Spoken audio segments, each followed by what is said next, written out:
સુરત શહેર કોંગ્રેસ સમિતિ આજ મ્યુનિસિપાલિટીના મુખ્ય કાર્યાલય ઉપર આ ભ્રષ્ટાચારથી પેટ ભરીને કુંભકર્ણની ઊંઘમાં સૂટેલા ભાજપના શાસકો અને વિરોધ પક્ષના આમ આદમી પાર્ટીને આજે જગાવવા આવ્યા છે કે શહેરે તમને મત આપ્યો છે, નહીં કે ખાડીપુરમાં ડૂબાવી દેવાનો।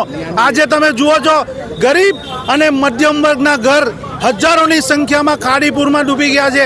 એમની અનાજ, એમની ઘર વખરી, એમનું ફર્નિચર, વિદ્યાર્થીઓના બુક ચોપડા અને ટેક્સટાઇલ માર્કેટના વેપારીઓના લાખો કરોડો રૂપિયાનો સામાન આજે ડૂબી ગયો। ત્યારે આ મજા લઈ રહ્યા છે એ એસી કેબિનમાં બેસીને, એ અમે આજે એમની સામે વિરોધ કરવા આવ્યા છે।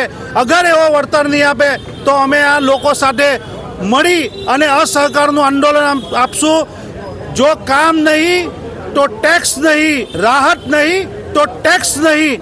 અગર એમની તાકાત હોય તો લોકોની વચ્ચે આવે, રાહત આપે।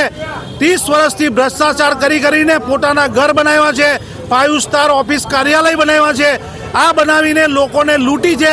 એની સામે સુરત શહેર કોંગ્રેસ પાર્ટી ગલી શેરીઓમાં જશે, માર્કેટોમાં જશે ને એમના ભ્રષ્ટાચારનો આઈનો એમને બતાવશે।